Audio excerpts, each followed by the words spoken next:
سيئات أعمالنا من يهده الله فلا مضل له ومن يضلل فلا هادي له وأشهد أن لا إله إلا الله وحده لا شريك له وأشهد أن سيدنا ومولانا محمدا عبده ورسوله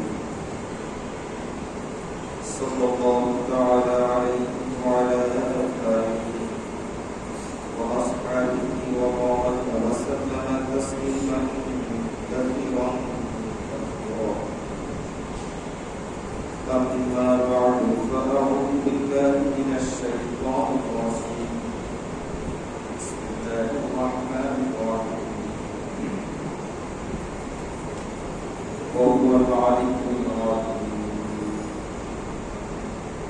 بارك الله لنا ولكم في القرآن العظيم ونفعنا أستغفر الله لي ولكم ولسائر المسلمين إنه هو الغفور الرحيم اللهم صل على سيدنا محمد وعلى آل سيدنا محمد وبارك وسلم اللهم صل على سيدنا محمد وعلى آل سيدنا محمد وبارك وسلم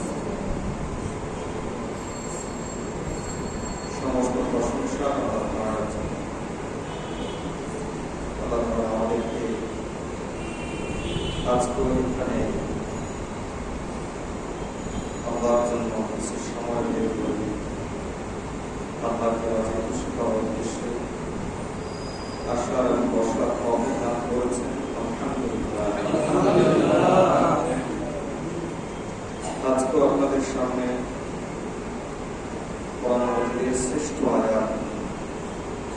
আয়াতুল কুরসির একেবারে শেষ অংশ তেলাওয়াত করা হয়েছে। তেলাওয়াতকৃত আয়াতের এই অংশের আলোকে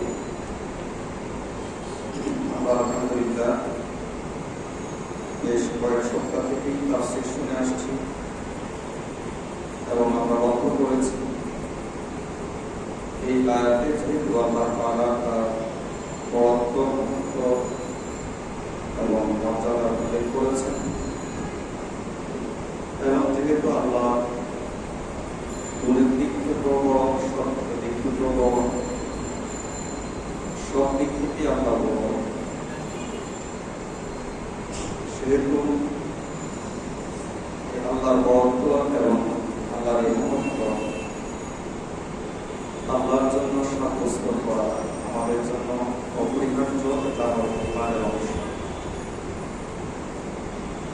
আমরা আল্লাহর সেই বড়ত্ব এবং আল্লাহর এই মহত্ব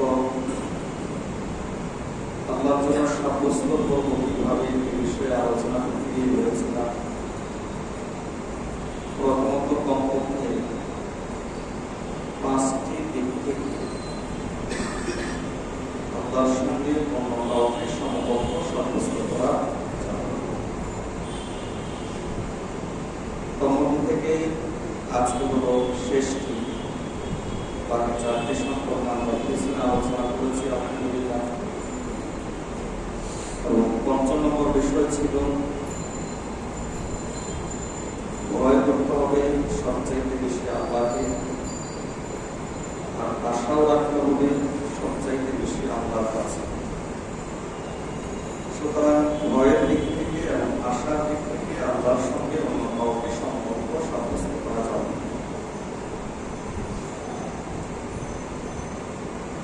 আসলে মানুষ বলতেই দুটি অবস্থা, যে কোনো একটি অবস্থা থেকে অতিবাহিত আমাদের জীবনে যে কোনো অংশ, চাই সেটা একটা মিনিট হোক কিংবা একটা ঘন্টা হোক কিংবা সারা জীবন হোক, দুটি অবস্থা যে কোনো অবস্থা বিদ্যমান থাকে। কখনো হাসি, কখনো বেদনা, আনন্দ থাকলে তার সাথে বেদনা হয়। সুস্থতা বা কখনো অসুস্থ। ঠিক তেমনি ভাবে আমাদের জীবনের দুটি অংশের নাম হল ভয় এবং আশা। ভয় এবং আশা। এমন কোনো মানুষ নেই যার জীবনে ভয় আসে না, কিন্তু এমন কোনো মানুষ নেই যার জীবনে আশা হয়। একটা হলো স্বাভাবিক ভয়, আর একটা হলো স্বাভাবিক আশা। স্বাভাবিক ভয় যেটা, সেটা হলো মানুষের সৃষ্টিগত, মানুষের তৈরগত। আল্লাহ তাআলা মানুষের অন্তরে এই ভয়গুলো সৃষ্টি করেছেন। যেমন আমরা আগুন দেখলে ভয় করি, বাঘ দেখলে ভয় করি, কোন বিপদ দেখলে ভয় করি, খারাপ কোন সংকেত শুনলে ভয় করি। এবং আশা, স্বাভাবিক আশা, এটাও নিন্দনীয় নয়। আল্লাহ তাআলা মানুষের অন্তরে দিয়ে রেখেছেন। যেমন কোন ভালো কিছু দেখলে আশা করি, একজনের কাছ থেকে আশা করবে সে আমার সঙ্গে ভালো আচরণ করবে, অমুক আমার সাথে দয়া আচরণ করবে, আমাকে যা দিবে, এ জাতীয় আশাও নিষেধ। তবে ভয় এবং আশা সবচাইতে বেশি করতে হবে, রাখতে হবে, এটা নিষেধ। আমাদের ভয়গুলো আল্লাহর ভয়ের চাইতে যদি বেশি হয়ে যায়, আমাদের আশাগুলো আল্লাহর প্রতি আশা রাখার চাইতে যদি বেশি হয়ে যায়, তাহলে এটা হলো শিরক। আল্লাহর সঙ্গে অন্য কাউকে সমকক্ষ সাব্যস্ত করবে, এটা শয়তানের কাজ। কারণ নবী সাল্লাল্লাহু আলাইহি ওয়াসাল্লাম বলেন যে আল্লাহ তাআলা বলেছেন, দুনিয়ার কোন মানুষ, কোন বস্তু, কোন ব্যক্তি তোমার কোন ক্ষতি সাধন করতে পারবে না আল্লাহ যদি ক্ষতি করতে না চান। আর দুনিয়ার কোন মানুষ তোমার উপকার করতে পারবে না আল্লাহ যদি উপকার করতে না চান। তাহলে কেউ আমাকে ক্ষতি করবে, সৃষ্টিগত ভাবে মনের ভিতরে এই ভয়ের আশাটা স্বাভাবিক। যেমন হযরত মুসা আলাইহিস সালাম ফিরআউনের দরবারে যাওয়ার পরে তার অন্তরে কিছুটা ভীতির সঞ্চার হয়েছে। আল্লাহ তাআলা কোরআন মাজিদে এই মর্মে বলেন, ফাখারাজা মিনহা খাওয়াইফা। মুসা আলাইহিস সালাম সেখান থেকে ভীত সন্ত্রস্ত অবস্থায় দরিয়াতে যখন তিনি প্রবেশ করেছেন, তখনও তার অন্তরে একটা ভয় ছিল, ডুবে যায়। সেখান থেকে তিনি ভীত অসন্ত্রস্ত অবস্থায় গেলেন। এটা নিষেধ, এটা মানুষের তবিয়ত। কিন্তু মানুষ এই কথা চিন্তা করবে, এটা ঈমান, যে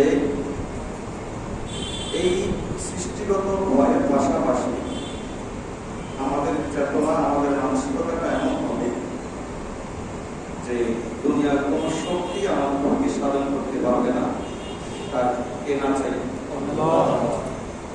সুতরাং সবচেয়ে বেশি ভয় করবো আমরা। দুনিয়ার কারোর প্রতি কোনো আশা আমি থাকতে পারি, তবে কেবল আমার কোনো উপকার করতে পারবে না আল্লাহ যদি না চান। তাহলে সবচাইতে বেশি আশা তো রাখতে হবে কার প্রতি? দেখুন, ভয় এবং আশা যখন করে একসাথে থাকতে হয়, এটার নাম হলো ঈমান। কেবল ভয় রাখা এটাও ঈমান না, কেবল আশা রাখা এটাও ঈমান। মুসলিম উম্মার মধ্যে একটা বাতিল ফিরকা ছিল, তাদের নাম ছিল খারেজি। খারেজিদের স্বভাব ছিল কেবল ভয় দেখা, এটা করা যাবে না জাহান্নাম, এটা করা যাবে না আল্লাহ, এটা করা যাবে না ঈমান চলে যাবে।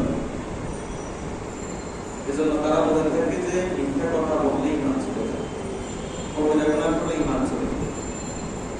এটা ছিল খারেজিদের স্বভাব। আবার মুসলিম উম্মার মধ্যে আরেকটা বাতিল ফিরকা ছিল, তাদের নাম ছিল মুরজিয়া। তাদের দোষ ছিল তাদের অন্তরে আশা বেশি। যত গুনাহ করি সমস্যা নাই, আল্লাহ মাফ করুন। যত অপরাধ করি সমস্যা নাই, আল্লাহ ক্ষমা করুন। যার কারণে খারিজিরাও ৭২ ফিরকার অন্তর্ভুক্ত, জাহান্নামীদের অন্তর্ভুক্ত, আবার মুরজিয়া যারা তারাও জাহান্নামীদের অন্তর্ভুক্ত। আহলুস সুন্নাহ ওয়াল জামাত করে, যারা নাজাত প্রাপ্ত দল তারা করে, তারা আল্লাহর প্রতি ভয় রাখে, আশাও রাখে এবং সমানভাবে রাখে, একটা চাইতে একটা বেশি সমানভাবে। এজন্য হাদিস শরীফে এসেছে রাসূলুল্লাহ সাল্লাল্লাহু আলাইহি ওয়াসাল্লাম বলেন, আল ঈমানু বাইনাল খাউফি ওয়ার রাজা। ঈমান হলো ভয় এবং আশার মধ্যে ঝুলন্ত। ভয় এবং আশা তার এই দুটা পাল্লা যদি ধরা হয় তাহলে ঈমান হলো তার আছে, এটা সমান থাকলো।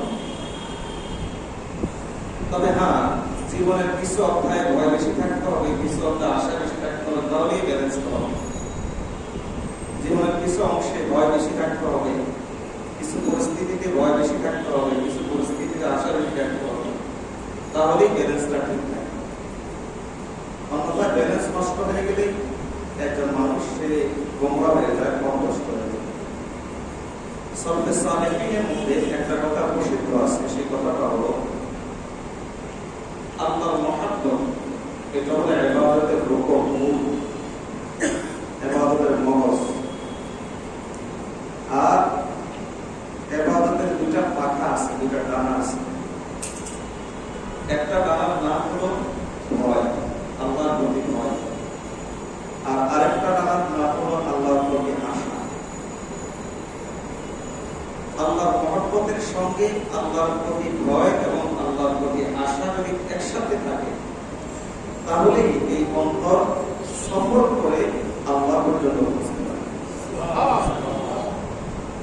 আর যদি মহব্বত আছে, ভয় বেশি, তাহলে একটা ডানা শক্তিশালী হয়ে গেল, করতে পারবে না, আল্লাহ পর্যন্ত পৌঁছতে পারবে না। মহব্বত আছে, আশা বেশি, তাহলে একটা ডানা অকেজ হয়ে গেল, আল্লাহ পর্যন্ত পৌঁছার যে সফর, সেই সফর সে সম্পন্ন করতে পারবে না। এজন্য ভয় এবং আশা দুটোই একসাথে রাখতে হবে। ভয় এবং আশা একসাথে রাখার গুরুত্ব বোঝাতে গিয়ে ইমাম আবু সুলাইমান আত-তাবারানী রাহিমাহুল্লাহ বলেন, চমৎকার করে বলেন, এখানে এই এতক্ষণ যত কথা বলেছি সব কথা সারা এই কথাগুলোতে চলে এসেছে। তিনি বলেন যে অন্তর যদি ভয় না থাকে আল্লাহর প্রতি, অন্তরে যদি আল্লাহর প্রতি ভয় না থাকে তাহলে অন্তর নষ্ট হয়ে যায়।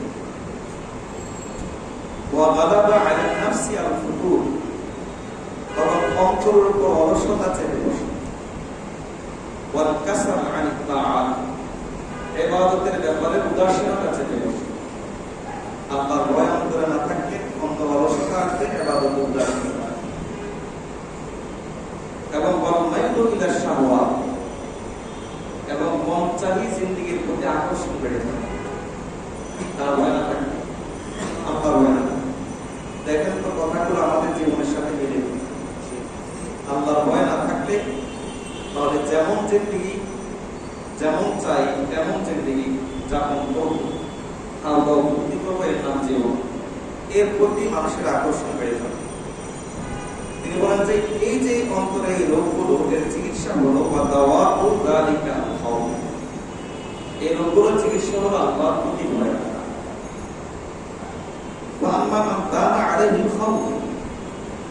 কিন্তু কারো মধ্যে যদি ভয় বেশি হয়ে যায়, আশা যদি কমে যায়, তাহলে তার মধ্যে নৈরাশ্যতা তৈরি হবে।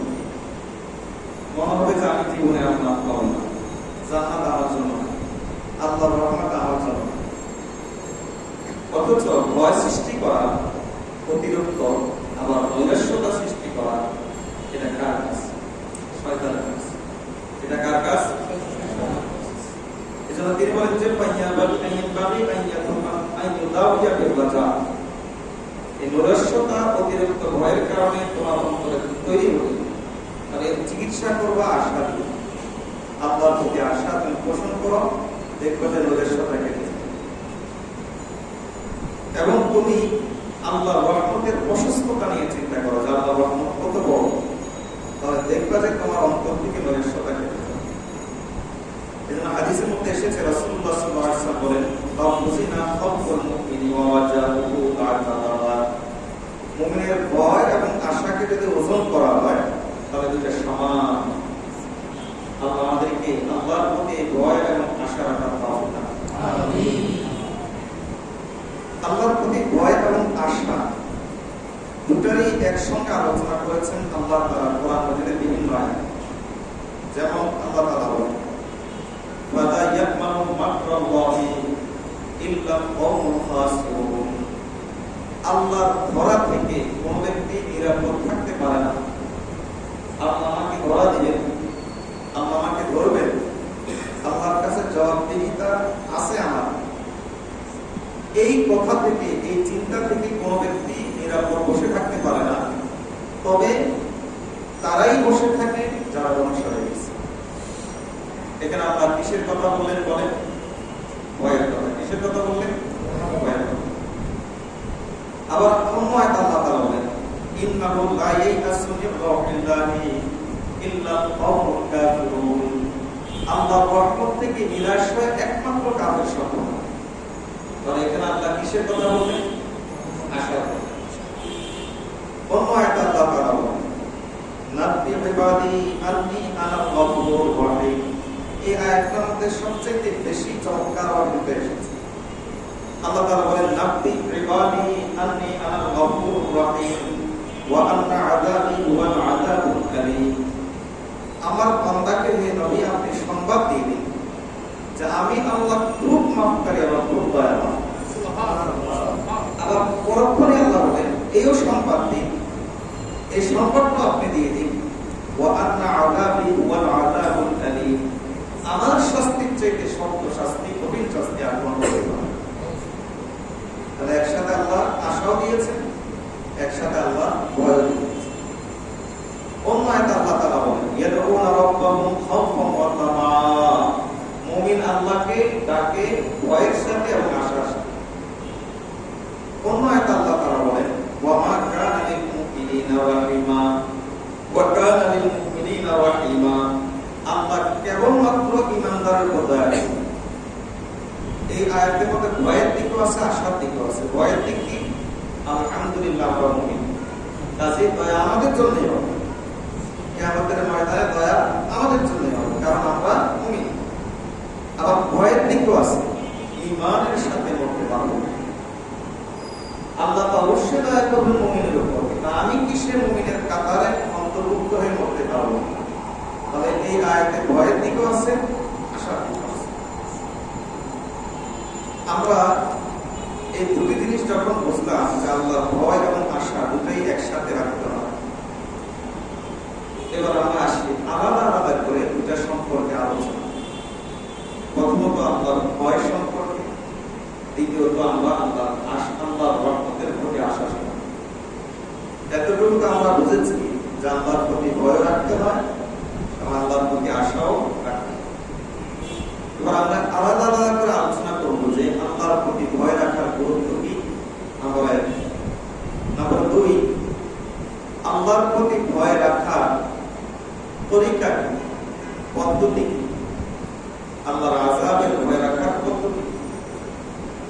নাম্বার 3, আল্লাহর আযাবের ভয় বা আল্লাহকে ভয় করলে এর ফায়দা কি, আর না করলে এর ক্ষতি।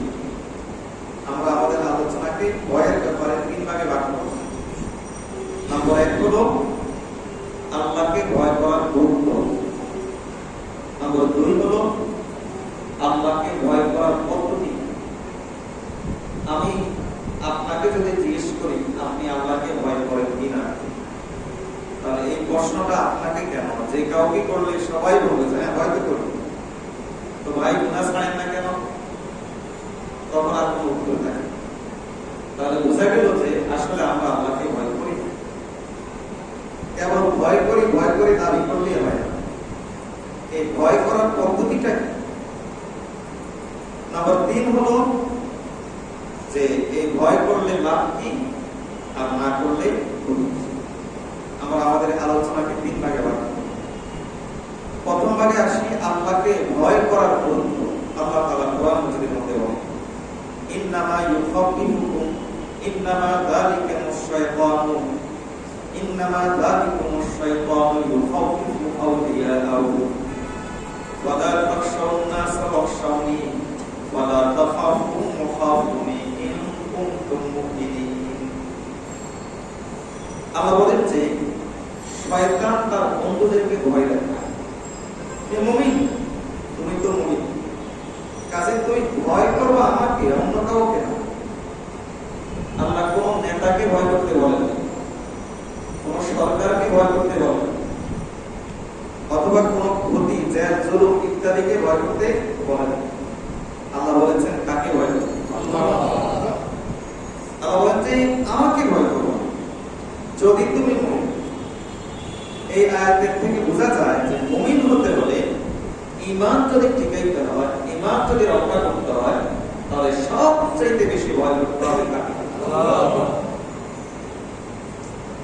এই কারণেই আবু হাফস ওমর রাহিমাহুল্লাহ বলেন, আল খাউফু সিরাজুন ফিল কলবি বিহি ইয়াবসুত মা ফিহি মিনাল খায়র ওয়া শার।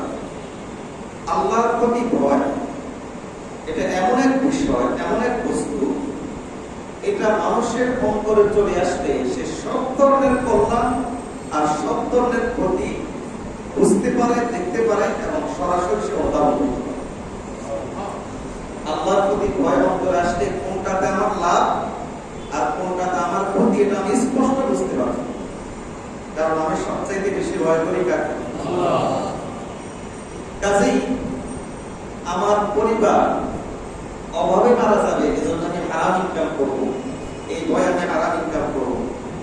আল্লাহর প্রতি সবচাইতে বেশি ভয় থাকলে আমি কি এই হারাম ইনকাম এই ভয় করতে পারবো? আমি এই কথাটা বললে অমুক আমার এই ক্ষতিটা করবে, অথচ কথাটা হক বলা জরুরি, এই ভয়ে আমি হক কথা থেকে বারণ থাকবো। আল্লাহর প্রতি সবচাইতে ভয় থাকলে, বেশি থাকলে, তাহলে হক কথা থেকে কাউকে ফিরিতে পারবে, কারণ সে সবচাইতে বেশি ভয় করে কাকে? আল্লাহ। দেখবেন অনেক সময় এরকম হয় যে প্রতিষ্ঠানে যে কোনো একটা প্রতিষ্ঠান, চাই সেটা দুনিয়াবি হোক অথবা জাগতিক প্রতিষ্ঠান হোক অথবা আখেরাতের কোনো প্রতিষ্ঠান, তখন বসকে ভয় করে অনেক অন্যায় কাজ আমরা চোখ বুঝে সহ্য করি। কেন? আমার বসকে আমি ভয় করছি। অথবা মাদ্রাসা হলে কমিটিকে ভয় করছে, প্রিন্সিপালকে ভয় করছে, মসজিদ হলে কমিটিকে ভয় করছে, পাবলিককে ভয় করছে। এজন্য অনেক ভক্ততা থেকে আমরা বিরত থাকি, অথচ ভয় করতে হবে সবচাইতে বেশি কাকে? আল্লাহ। কাজে আমার দৃষ্টিভঙ্গি হবে আমার আল্লাহ কিসে খুশি হন আর আমার আল্লাহ কিসে অসন্তুষ্ট হন। দুনিয়ার কে খুশি হইল আর কে বেজার হইল এটা আমার দেখার বিষয়, বরং দেখার বিষয় হলো আমার আল্লাহ কতটুকু খুশি হলেন, দেখার বিষয় আমার আল্লাহ কতটুকু অসন্তুষ্ট। আল্লাহ আমাদেরকে তৌফিক দান করুন। আমিন। আবু হাফস ওমর বলেন, ওয়া কুল্লু আহাদিন ইযা খিফতাহু আরাবতা মিন ইল্লা আল্লাহ। আবু হাফস ওমর বলেন, অন্যকে ভয় করা আর আল্লাহকে ভয় করার মধ্যে একটা ব্যবধান আছে। অন্যকে যখন তুমি ভয় করবা তখন তুমি তার থেকে থাকবা, তার থেকে তুমি পলায়ন করবা, তোমার চেষ্টা থাকবে তার চোখের সামনে যেন না আসে। আল্লাহকে যখন তুমি ভয় করবা, যত ভয় তার অন্তরে ঢুকবে, আল্লাহর প্রতি ভয় তোমার অন্তরে যত ঢুকবে, পাশাপাশি সমানভাবে আল্লাহর প্রতি আশা এবং মহব্বত তোমার অন্তরে ঢুকবে। সুতরাং অন্য কাউকে ভয় করলে পালিয়ে যায়, আর আল্লাহকে ভয় করলে পালিয়ে যায় না, এবং আল্লাহকে আরো জড়িয়ে। এটা হলো অন্য কাউকে ভয় করা আর আল্লাহকে ভয় করা হতে পারে। এজন্য তিনি বলেন, ফাইন্নাকা ইযা খিফতাহু আরাবতা ইলাইহি, যে যখন তুমি আল্লাহকে ভয় করবে তখন আল্লাহ থেকে পলায়ন করবে না, বরং তুমি আল্লাহকে ভয় করলে আল্লাহর দিকে তুমি পলায়ন করবে, আল্লাহ থেকে না বরং আল্লাহর দিকে তুমি পলায়ন করবে। ফাল খাইফু মির রাব্বিহি ইলা রাব্বিহি, সুতরাং যে আল্লাহকে ভয় করে সে আল্লাহর দিকে এগিয়ে যায়। এটাই আল্লাহ তাআলা কোরআন মাজিদের মধ্যে বলেছেন, ফাফিরু ইলাল্লাহ ইন্নী লাকুম মিনহু নাযীরুম মুবিন। আল্লাহ আমার দিকে বেরিয়ে আসো, আমার দিকে পালিয়ে আসো, অন্য কোন দিকে যাইও না, পলায়ন করে আসো আমার দিকে। সুতরাং আমরা সবচেয়ে বেশি ভয় করবো কাকে বলেন? আল্লাহকে ভয় করার গুরুত্ব আল্লাহ তাআলা কোরআন মাজিদের মধ্যে বলেন, ওয়া আম্মা মান খাফা মাকামা রাব্বিহি জান্নাতান। আল্লাহকে যে ব্যক্তি ভয় করে আল্লাহ তাআলা তাকে দুইটা জান্নাত দান। সুবহানাল্লাহ। তাহলে আল্লাহকে ভয় করার জন্য কয়টা জান্নাত? এই কারণে আপনি দেখবেন নবী সাল্লাল্লাহু আলাইহি সাল্লাম সহ সমস্ত নবী আল্লাহকে সবচেয়ে বেশি ভয় করতেন। সাহাবায়ে কেরাম সবচেয়ে বেশি ভয় করতেন কাকে? আল্লাহ। সালফে সালেহিন সবচেয়ে বেশি ভয় করতেন কাকে? আল্লাহকে ভয় করার নমুনা তাদের জীবন থেকে যদি আমি পেশ করতে যাই, দিনের পর দিন শেষ হয়ে যাবে, বছরের পর বছর শেষ হয়ে যাবে, বলে শেষ করা যাবে না। যে আমি কিছু নমুনা দিচ্ছি আল্লাহকে তারা কেমন ভয় করত। মনে রাখবেন, আল্লাহকে ভয় না করলে, একটা চমৎকার দৃষ্টান্ত দিয়েছেন আমাদের শাইখ মুন্সি। তিনি বলেন যে দেখো, একটা গাধা যখন কাদা পানিতে পড়ে যায় তখন ওই গাধাকে কাদা পানি থেকে ওঠানোর পদ্ধতি দুই যায়। একটা পদ্ধতি হলো পিছন থেকে পিটানো, আর একটা পদ্ধতি হলো তার সামনে খানা ধরে রাখা। গাধা তো গাধাই, পিছন থেকে পিটালে তখন সে ওঠার চেষ্টা করে, কিন্তু গাধা তো গাধাই, কেবল পিটালে কাজ হয়। এজন্য তার সামনে খানা ধরে রাখতে হবে। এবার সেই খানার হবে নিজেও কিছু শক্তি দেয়। আমরাও এরকম দুনিয়ার কাদা পানিতে পড়ে আছি, গুনার কাদা পানিতে পড়ে আছি, অথচ এই কাদা পানি থেকে আমাদের উঠা দরকার। দরকার আছে কি? এই কাদা পানি থেকে আমাদের উঠা দরকার। এজন্য ভয় নামক পেট দরকার, আর আশা নামক খানাও দরকার। ভয় নামক পেট আর আশা নামক খানা যখন একসাথে হবে, তখন এই দুনিয়ার কাদা পানি থেকে উঠে আল্লাহ পর্যন্ত পৌঁছার রাস্তা আমাদের জন্য সহজ। আল্লাহকে ভয় নবী সাল্লাল্লাহু আলাইহি ওয়াসাল্লাম কেমন করতেন দেখেন। হাদিসের মধ্যে এসেছে, মা জাআনি জিবরিল কদ্দু। হাদিসের মধ্যে এসেছে নবী সাল্লাল্লাহু আলাইহি ওয়াসাল্লাম সম্পর্কে, ওয়া কানা ইযা তাগায়্যারা ফিহি তাগায়্যারা ওয়াজহুহু ওয়া ইয়াতারাদ্দাদু খারিজান ওয়া দাখিলান খাওফান আলা উম্মতিহি মিন আযাবিল্লাহ। যদি কখনো আকাশের মধ্যে মেঘ দেখা দিত, নবী সাল্লাল্লাহু আলাইহি ওয়াসাল্লাম সঙ্গে সঙ্গে তার চেহারা রং পরিবর্তন হয়েছে। আকাশ থেকে যখন একটু বিজলির আওয়াজ শোনা যেত অথবা আবহাওয়ার একটু পরিবর্তন ঘটত, সঙ্গে সঙ্গে নবী সাল্লাল্লাহু আলাইহি ওয়াসাল্লামের চেহারা রং পরিবর্তন হয়ে যেত। এবং তিনি কখনো বেড়ে যেতেন, কখনো ঘর থেকে বের হতেন, আবার ঘরে ঢুকতেন, একবার বের হতেন একবার ঢুকতেন, একবার বের হতেন একবার ঢুকতেন। কেন? যে এক্ষুনি আল্লাহর আযাব চলে আসে। চিন্তা করে দেখেন, অথচ রাসূলুল্লাহ সাল্লাল্লাহু আলাইহি ওয়াসাল্লাম যতদিন পর্যন্ত উম্মতের মাঝে ছিল, যতদিন পর্যন্ত রাসূলুল্লাহ সাল্লাল্লাহু আলাইহি ওয়াসাল্লাম উম্মতের মাঝে ছিলেন, ততদিন পর্যন্ত আল্লাহর কোনো আযাব আসেনি। কারণ নবীজির উপস্থিতিতে এই উম্মতকে আযাব দিবেন না, এই ওয়াদা করেছেন কে? আল্লাহ। ওয়া মা কানা আল্লাহু লিয়ুআযিবাহুম ওয়া আনতা ফীহিম ওয়া মা কানা আল্লাহু মুআযিবাহুম ওয়া হুম ইস্তাগফিরুন। আল্লাহ বলেন যে উম্মতের মধ্যে যদি দুইটা জিনিস থাকে তাহলে আমার আযাব থেকে তারা নিরাপদ থাকবে। একটা হলো আপনি যতদিন থাকবেন, আর আরেকটা হলো উম্মতের মধ্যে তওবার অস্তিত্ব যতদিন থাকবে। যতদিন তওবার অস্তিত্ব থাকবে ততদিন আযাব আসবে, আর যতদিন আপনি নবী থাকবেন ততদিন আযাব আসবে। এখানে প্রাসঙ্গিক ক্রমে বলি, মুহাদ্দিসিনে কেরাম বলেন যে নবী তো নাই, তাহলে আমাদের উপায় একটা আছে। নবীজি না থাকলে কি হবে? নবীজিকে ধরে রাখার উপায় আছে। কিভাবে? নবীজি সাল্লাল্লাহু আলাইহি ওয়াসাল্লামের সুন্নতের উপর আমল। সুতরাং উম্মতের মধ্যে নবীজির সুন্নত যতদিন থাকবে ততদিন আল্লাহর আযাব। আর নবী সাল্লাল্লাহু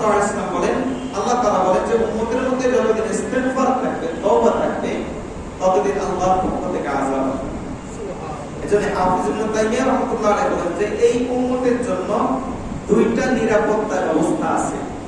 একটা নিরাপত্তা ব্যবস্থার নাম হলো নবীর সুন্নাত, আর আরেকটা নিরাপত্তা ব্যবস্থার নাম হলো তাওবা। যতদিন সুন্নাত আর তাওবা উম্মতের মধ্যে থাকবে ততদিন উম্মত আল্লাহর আযাব ও গজব থেকে নিরাপদ থাকবে। সুবহানাল্লাহ। তো নবী সাল্লাল্লাহু আলাইহি ওয়াসাল্লাম সম্পর্কে আল্লাহ বলেছেন যে আপনি যতদিন থাকবেন ততদিন পর্যন্ত আমি মুমিনদেরকে শাস্তি দিব না। এরপর নবীজি এরকম ভয় করতেন যে আবহাওয়ার পরিবর্তন হলে তার চেহারা রং পরিবর্তন হয়ে যেত, একবার ঘরে ঢুকতেন একবার ঘর থেকে বের হতেন, এই ভয়ে যে আল্লাহর পক্ষ থেকে উম্মতের উপর আযাব চলে আসে। হাদিসের মধ্যে এসেছে রাসূলুল্লাহ সাল্লাল্লাহু আলাইহি ওয়াসাল্লাম আল্লাহকে কেমন ভয় করতেন দেখেন।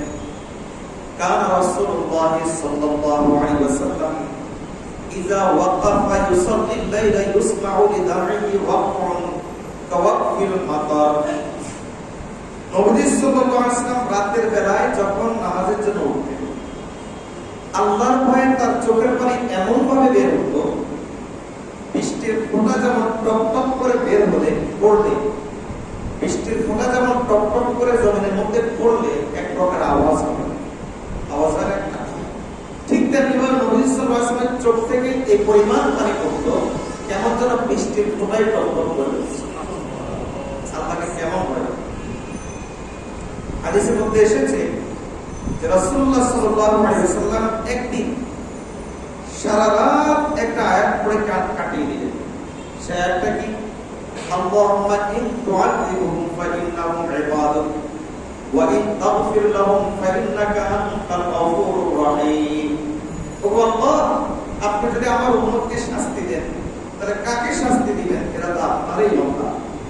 আর ওগো আল্লাহ, আপনি যদি মাফ করে দেন তাহলে মাফ করা তো আপনারই শান। ইলাহি আব্দুকা ওয়াসি আতাকা মুকিররাম বিযুনুবি কদ্দাআকা ফাইন তাগফির ফাআনতা লিযাকা আহলুন ওয়া ইন তাকুর ফামান ইয়ারহাম সিওয়াকা। এজন্য আল্লাহর আরেফ বলেন, ওগো আল্লাহ, আমার গুনাহগুলোকে স্বীকার করে নিয়ে আমি বান্দা আপনার কাছে চলে এসেছি। আপনি যদি মাফ করেন, মাফ করা তো আপনারই শান। আর যদি মাফ না করেন তাহলে আমরা কার কাছে যাব? কোন দরবারে যাব? কারণ অন্য দরবারে তো সব পাওয়া গেল, মাফ পাওয়া যায়। আল্লাহর কাছে এভাবেই আমাদের ভয় প্রকাশ করতে হবে। আল্লাহ তাআলা আমাদেরকে তৌফিক দান করুন। আমিন। হাদিসের মধ্যে এসেছে রাসূলুল্লাহ সাল্লাল্লাহু আলাইহি ওয়াসাল্লাম একদিন সারা রাত কাঁদলেন আল্লাহর কাছে উম্মতের জন্য, সিজদায় পড়ে সারা রাত কাঁদলেন। দেন আল্লাহকে কি পরিমাণ ভয় করতেছেন, সারা রাত কাঁদলেন। আল্লাহ তাআলা তখন আয়াত নাযিল করলেন যে ফালা সাউফা ইউতিকা রাব্বুকা রাব্বুকা ফাতারদা। নবী, আপনাকে এমন জিনিস দেওয়া হবে যে আপনি বলবেন যথেষ্ট হয়ে গেছে, আল্লাহ দরকার। নবী সাল্লাল্লাহু আলাইহি ওয়াসাল্লাম উত্তর দিচ্ছেন, ওগো আল্লাহ, আমি ততক্ষণ পর্যন্ত সন্তুষ্ট হব না যতক্ষণ পর্যন্ত আমার একজন উম্মত জানবে না। হাদিসের মধ্যে এসেছে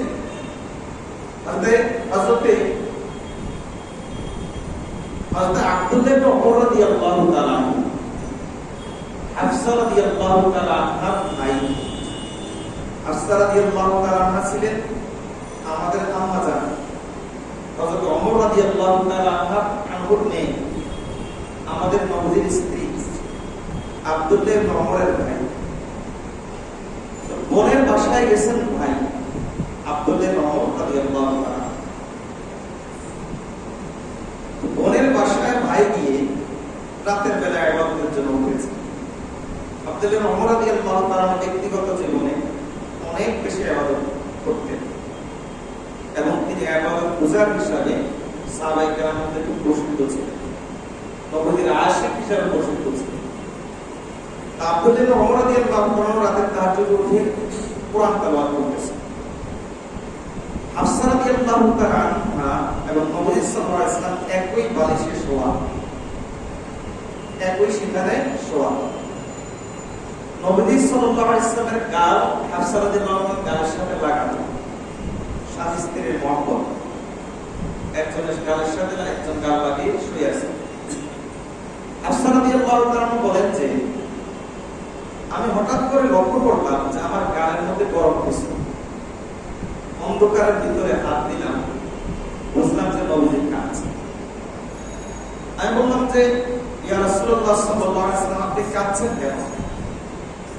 নবীজি সাল্লাল্লাহু আলাইহি ওয়াসাল্লাম তখন উত্তর দিচ্ছেন, আমি তো কাঁদছি এজন্য, দেখো না তোমার ভাই কি তেলাওয়াত করে, পাশের রুমে আব্দুল্লাহ ওমর রাদিয়াল্লাহু তেলাওয়াত করতেছে, দেখো না তোমার ভাই কি তেলাওয়াত করে, কি তেলাওয়াত করে, তোমার ভাই দেখো না কি তেলাওয়াত করে, তোমার ভাই তেলাওয়াত করতেছে কাল্লা ইন্নাহুম আন রাব্বিহিম ইয়াওমা ইযিল লামাহজুবুন, কাল্লা ইন্নাহুম আন রাব্বিহিম ইয়াওমা ইযিল লামাহজুবুন।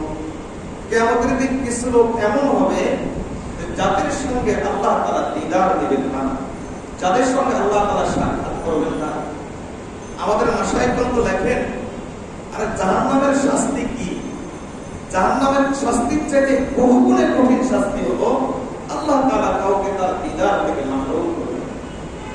এর চাইতে অনেক বড় করে শাস্তি। আল্লাহ তাআলা কিয়ামতের দিন কিছু লোকের সামনে পর্দা ফেলে দিবেন, যার কারণে তারা আল্লাহকে দেখতে পাবে না। নবী সাল্লাল্লাহু আলাইহি ওয়াসাল্লাম এই আয়াত শুনে আর চোখের পানি ধরে রাখতে পারেন নাই, এজন্য তিনি কান্না শুরু করে দিলেন। এটাকে বলা হয় আল্লাহর ভয়ে কান্না। আল্লাহ তাআলা আমাদেরকে আল্লাহর ভয়ে কাঁদার তৌফিক দান করুন। আমিন। হাদিসের মধ্যে এসেছে হযরত দাউদ আলাইহিস সালাম, বাকাদা দাউদ আলাইহিস সালাম 40 ইয়াওমান সাজিদান লা ইয়ারফাউ রাসসাহু। হযরত দাউদ আলাইহিস সালাম একাধারে 40 দিন পর্যন্ত আল্লাহর কাছে সিজদায় পড়ে থাকতেন, তার মাথা উঠালে আর সিজদায় পড়ে 40 দিন পর্যন্ত একাধারে কেঁদেছে।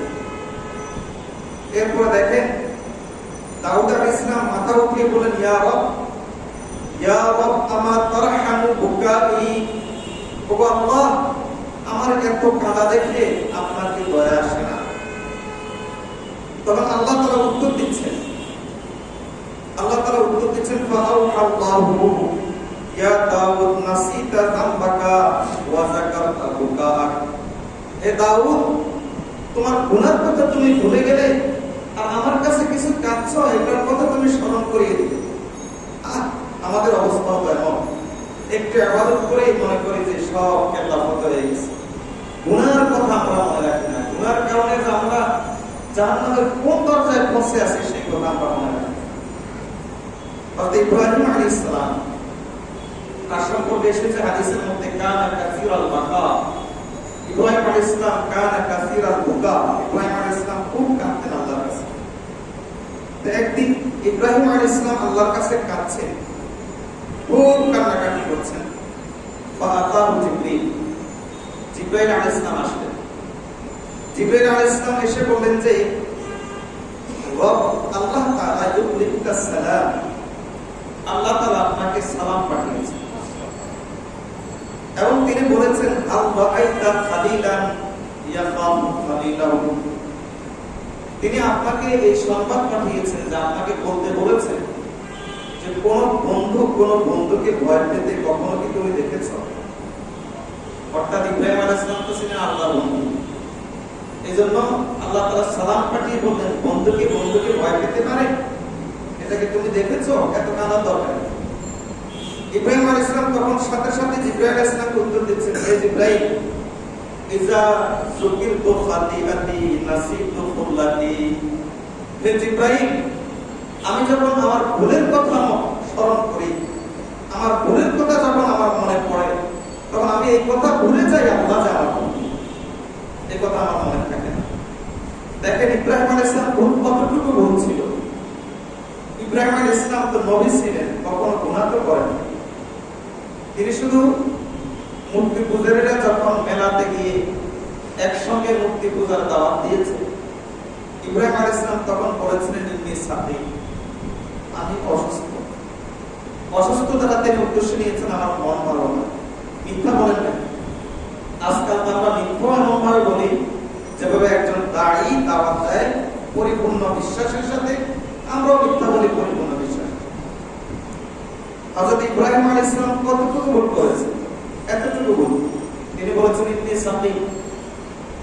এরপরে যখন তারা তাদের মেলা থেকে ফিরে আসলো, তখন তাকে জিজ্ঞেস করলো যে মূর্তিগুলো কে ভেঙেছে?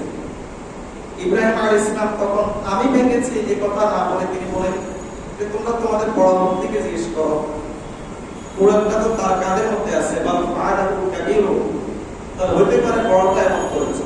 আসলে মিথ্যা বলেন নাই, তিনি তো এই কথা বলেন নাই যে আমি করিনি, এই কথা তো তিনি বলেন। আর কি, আর যখন জিজ্ঞেস করা হয়েছিল যে এই কে, তখন তিনি তার স্ত্রীর পরিচয় দিয়েছেন, ওরা আমার বোন। মিথ্যা কথা বলেন নাই, মুমিন মুমিনের বোন, মুসলিম মুসলিমের বোন। একটা বিপদ থেকে বাঁচার জন্য, এক রাজা জালিম বাদশাহ অত্যাচার থেকে বাঁচার জন্য তিনি কথাটা বলেছেন। তো তিনি তো ভুল করেন না, মিথ্যা বলেন না। এটার ভয়ে তিনি আল্লাহর কাছে পরিমাণ অপমান থাকতেন যে যখন তাকে বলা হলো যে খলিলকে ভয় করতে পারে, বন্ধুকে ভয় করতে পারে, ইব্রাহিম আলাইহিস সালাম উত্তর দিচ্ছেন, আমি যখন আমার গুনার কথা মনে করি তখন আমি ভুলে যাই আমার রব যে আমার বন্ধু। চিন্তা করে দেখেন, আমরা তো 24 ঘন্টা গুনার ভিতরে ডুবে আছি, এরপর আমরা কিভাবে আমরা নিরাপদে বসে থাকতে পারি? আল্লাহ তাআলা আমাদেরকে আল্লাহকে বেশি ভয় করার তৌফিক দান করুন। হাদিসের মধ্যে এসেছে, হযরত সাহাবায়ে কেরামকে দেখেন, হযরত ওমর রাদিয়াল্লাহু তাআলা একবার তিনি আয়াত তেলাওয়াত করতেছিলেন কোরআন মাজিদে, ইজা শামসু কুবিরাত ওয়া ইজা সুহুফু নুশিরাত। কিয়ামত সম্পর্কে আল্লাহ বলেছেন যখন এই সূর্যটা আলো বন্ধ করে দিবে, ঝরে পড়ে যাবে, ছিঁড়ে যাবে। আর ওয়া ইজা সুহুফু নুশিরাত, যখন তোমার আমলনামা খুলে দেওয়া হবে। ওমর রাদিয়াল্লাহু তাআলা এতটুকু পড়েই আর তিনি তেলাওয়াত করতে পারেন না। অনেকক্ষণ পর্যন্ত শুধু তিনি কাঁদছেন। শেষ পর্যন্ত তিনি তেলাওয়াত ছেড়ে দিলেন। হযরত ওমর রাদিয়াল্লাহু তাআলা কিভাবে আল্লাহকে ভয় করতেন? হযরত ওমর রাদিয়াল্লাহু তাআলা সম্পর্কে আরো ঘটনা এসেছে যে একবার তার সামনে এক ব্যক্তি তেলাওয়াত করল, ইন্না আযাবা রাব্বিকা লাওয়াকি'উ মা লাহু মিন কাফির। আল্লাহর আযাব অবশ্যই আসবে এবং আল্লাহর আযাবকে প্রতিহত কেউ করতে পারবে না। হযরত ওমর রাদিয়াল্লাহু তাআলা কোরআন মাজিদের এই আয়াতটা শুনে এমন অসুস্থ হলেন, 1 মাস পর্যন্ত তিনি বিছানা করেছেন। আর আমরা আল্লাহর আযাবের ভয় থেকে এতটাই নিরাপদ যে আমরা মনে করি যে আমাদের জীবন থেকে মনে হয় যে আমাদের আল্লাহর আযাবের কোনো ভয়ই আমাদের নেই। হযরত সুরারা ইবনে আওফা রাদিয়াল্লাহু তাআলা আনহু সাহাবী, তার সামনে এক ব্যক্তি তেলাওয়াত করলো, ফাইজা নুকিরা ফিন নাকুর ফাযালিকা ইয়াউমাইদিন আসির। সেই দিন যখন সিংহায় ফুঁক দেওয়া হবে, এই তেলাওয়াতের সাথে সাথে সুরারা ইবনে আবি রাফি রাদিয়াল্লাহু তাআলা আনহু সাথে সাথে তিনি চিৎকার করে বেহুশ হয়ে ওখানে মারা গেলেন। সেই দিন সিংহায় ফুঁক দেওয়া হবে, এতটুকু বলার সঙ্গে সঙ্গে তিনি চিৎকার করে বেহুশ হয়ে সেখানে তিনি শহীদ হলেন। হযরত আব্দুল্লাহ ইবনে ওমর রাদিয়াল্লাহু তাআলা আনহু তিনি একবার তেলাওয়াত করতেছিলেন, ওয়া ইন তুবতু মা ফি আনফুসিকুম আও তুখফুহু ইউহাসিবুকুম বিল্লাহ, যে তোমরা যা কিছু লুকাও আর যা কিছু প্রকাশ করো সবকিছুর হিসাব আল্লাহর কাছে দিতে হবে। এই আয়াতটা তেলাওয়াত করার পরে তিনি 1 মাস পর্যন্ত শুধু এই আয়াতের কথা মনে করে ফেলেছেন।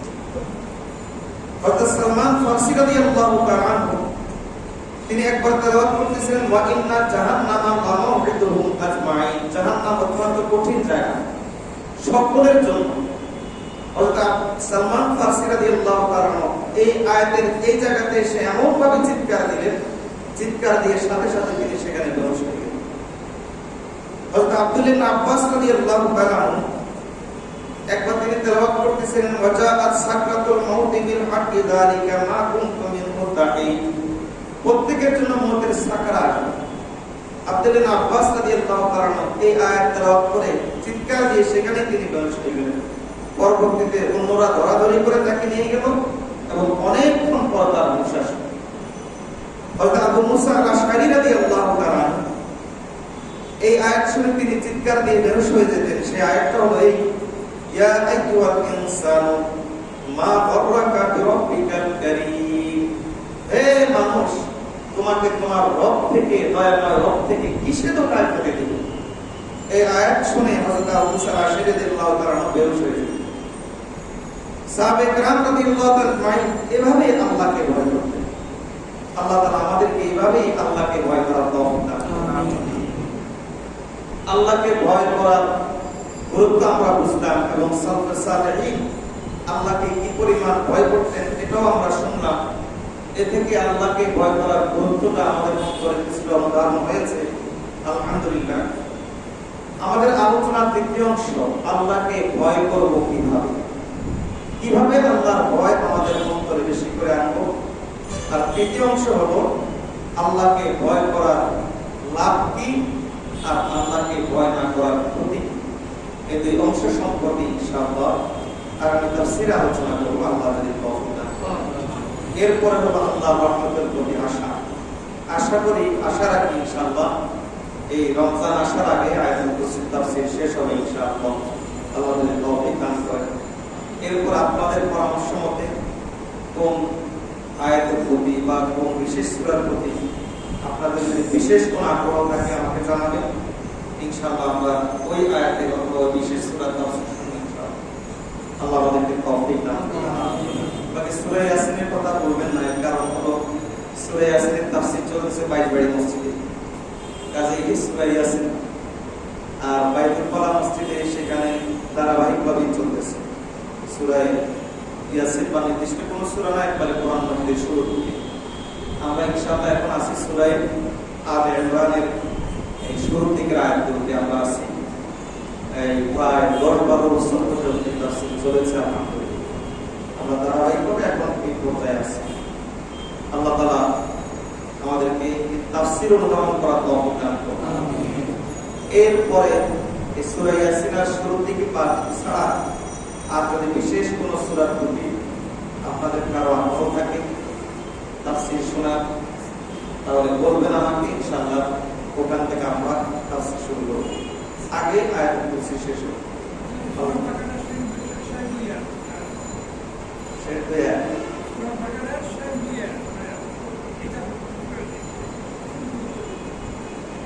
ওটাতে একবার বাইরে বলা গেছে।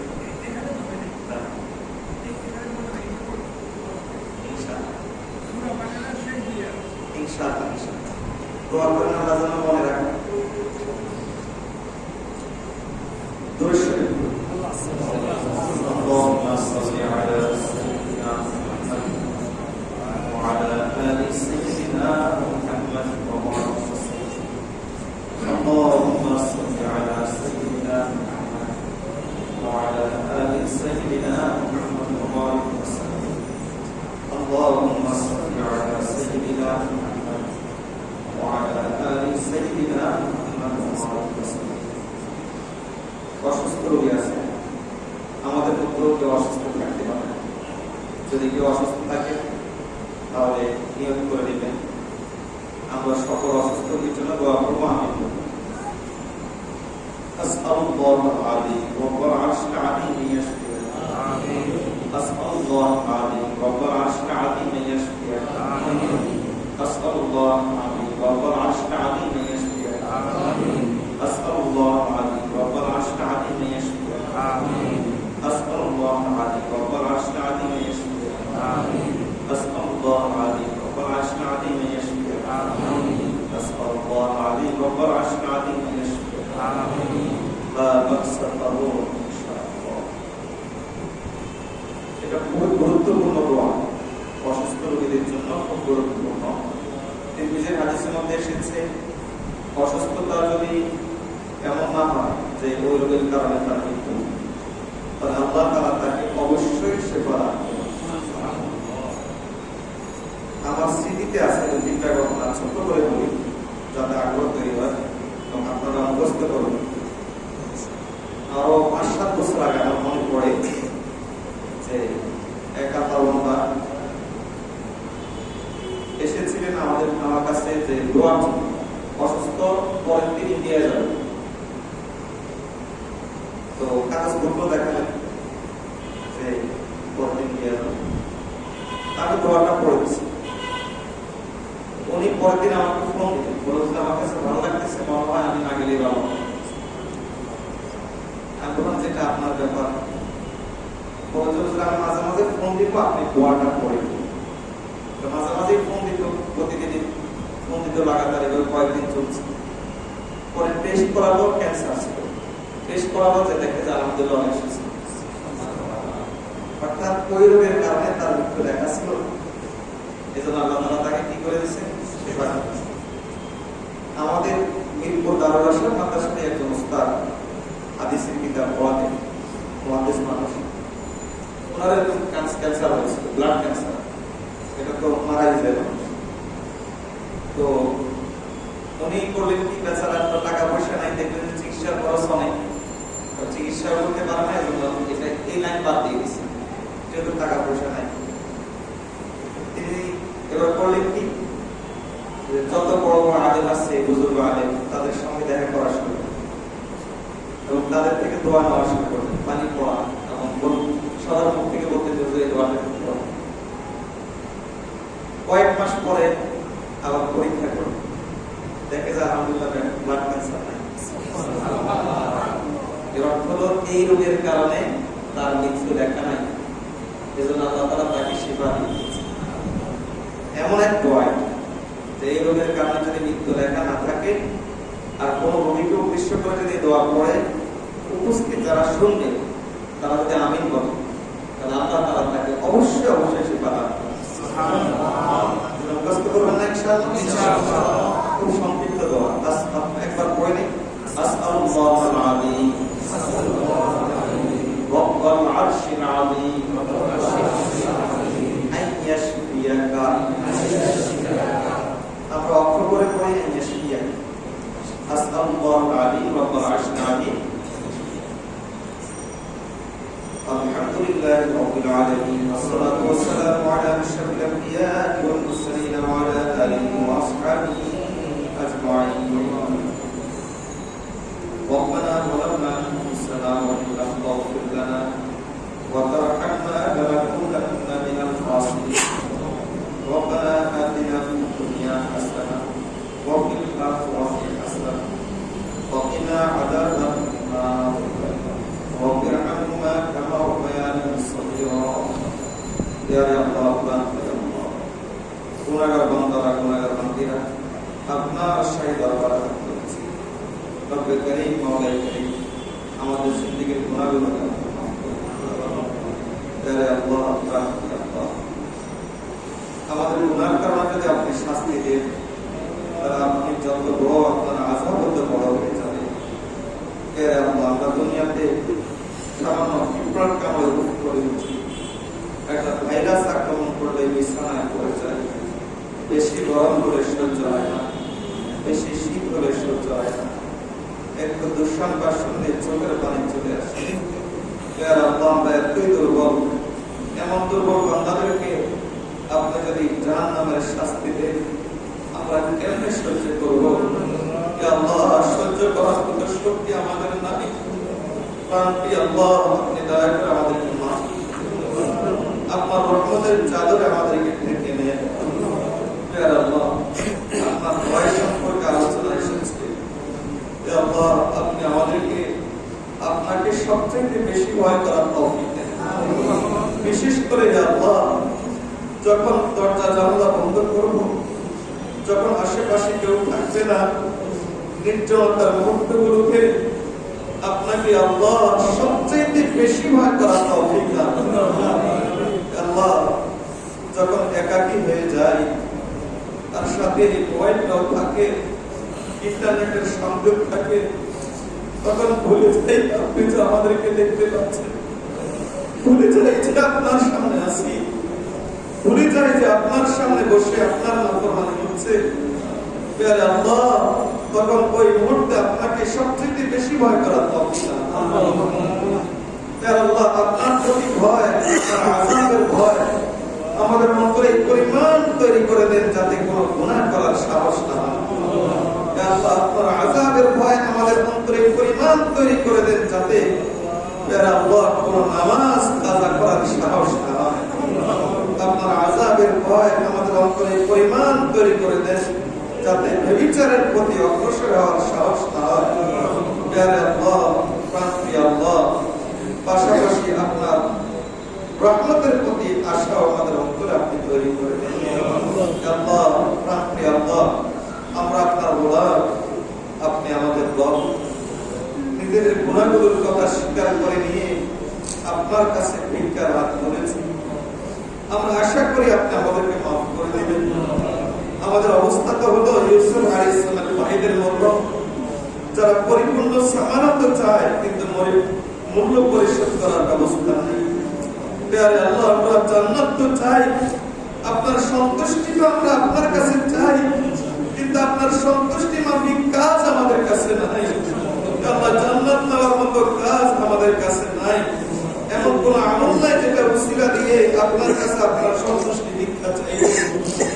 আল্লাহ, কিন্তু আমরা দেখি আপনার নবী ইউসুফ আলাইহিস সালাম করিম ছিলেন, ভদ্র ছিলেন বিধায় তিনি যখন বুঝলেন যে ভাইরা আমার কাছে এমন কিছু আশা করেছে যেটার মূল্য পরিশোধ করার ব্যবস্থা তাদের কাছে নাই, তিনি ভদ্রতার খাতিরে তিনি সেটা দিয়ে দিয়েছেন।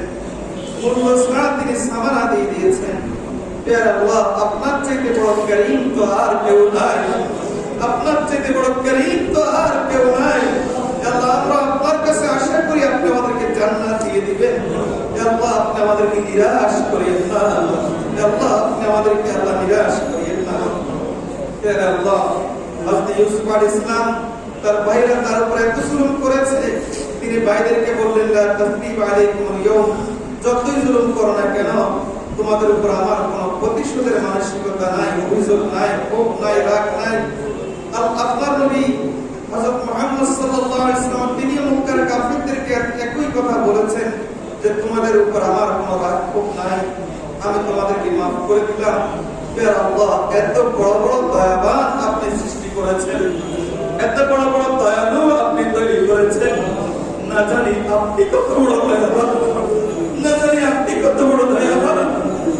আল্লাহ, আমরা আপনার সাথে অনেক অন্যায় আচরণ করেছি, আপনার রাজত্বে বসে আপনার দেওয়া নিয়ামত ব্যবহার করে, আপনার দেওয়ার সময়ের ভিতরে আপনার দেওয়া অঙ্গ প্রত্যঙ্গ ব্যবহার করে আমরা কতই না নাফরমানি করেছি। আল্লাহ, আপনি তো আল্লাহ রহিম মাওলা, আপনি তো রহমান মাওলা, আপনি তো করিম মাওলা, আপনি তো গফফার মাওলা। আপনি আমাদের দিকে তাকায় রহমতের নজর দিয়া আপনি আমাদেরকে বলে দেন না, লা তাসরিব আলাইকুমুল ইয়াউম, যে তোমাদের উপর আমার কোনো অভিযোগ নাই। আল্লাহ, আমাদের থেকে সমস্ত অভিযোগ আপনি হটায়া দেন। আপনি মাফ করা তো আপনারই শান, মাফ না করলে আমরা কোথায় যাব, কার কাছে যাব? আপনার কাছে কান্নাকাটি করব, বান্দাবান্দির অভাব হবে না, কিন্তু আমাদেরকে মাফ করলে ওয়ালা আপনি মাওলা ছাড়া তো কেউ নাই। আল্লাহ, আপনি আমাদেরকে মাফ করে দেন, আমাদের আব্বা আম্মাকে মাফ করে দেন। আমাদের আব্বা জাহান্নামের আসামি, আল্লাহ আমাদের আম্মাও জাহান্নামের আসামি। বিশেষ করে আল্লাহ আম্মাকে মাফ করে দেন, আল্লাহ আম্মাকে মাফ করে দেন, আপনার করে থাকলেও মাফ করে দেন, আম্মাকে মাফ করে দেন। আল্লাহ, আম্মা আমাদের কারণে আপনার অনেক নাফরমানি করছে, হয়তো মানুষের সাথে আমাদের কারণে মিথ্যা কথা বলছে, ঝগড়া করছে, হয়তো ইবাদত করতে পারে নাই, হয়তো নামাজ পড়তে গিয়ে আমাদের প্রতি মনোযোগ দিতে গিয়ে আপনার প্রতি মনোযোগ দিতে পারে নাই। আব্বা হয়তো আমাদের কারণে হারাম ইনকাম করছে, আব্বা হয়তো আমাদের কারণে আপনার নাফরমানি করছে। আল্লাহ, আমাদের কারণে আব্বা আম্মাকে শাস্তি দিয়েন না। আল্লাহ, আব্বা আম্মাকে আপনি মাফ করে দেন, মাফ না করে থাকলেও মাফ করে দেন। আল্লাহ, আওলাদকে আপনি আপনার দ্বীনের জন্য কবুল করে নেন। আওলাদের কারণে মাহবুবের সামনে বেইজ্জতি করিয়েন না, স্ত্রী সন্তানের কারণে মাহবুবের সামনে বেইজ্জতি করিয়েন না। আল্লাহ, যাদের আওলাদ বড় হয়ে গেছে তাদের আওলাদকে মা বাবার অনুগত বানায়, আমাদের আওলাদকে আপনি নেক বানায় দেন, নেক বানায় দেন। আমাদের স্ত্রীকে আমাদের চোখের শীতলতা, অন্তরের প্রশান্তি বানায়, আমাদের দ্বীনের কাজে সহযোগী বানায়। আল্লাহ, আপনার কাছে বিশেষ ফরিয়াদ, আল্লাহ আপনি আমাদের হয়ে যান আর আমাদেরকে আপনার বানায়, আপনি আমাদের হয়ে যান আর আমাদেরকে আপনার বানায়, আপনি আমাদেরকে আপনার ওলি বানায় দেন। এই চোখের গুনার কারণে আপনার দিদার থেকে ভারত করিয়ে দেন। চোখের গুণের কারণে আপনার দিদার থেকে মাহরুম করে আল্লাহ আপনার দিদার নসিব করে দিন। আল্লাহ আপনার বান্দারা যে যে উদ্দেশ্যে দোয়া করছে, আপনার বান্দিরা যে যে উদ্দেশ্যে দোয়া করছে আপনি কবুল করে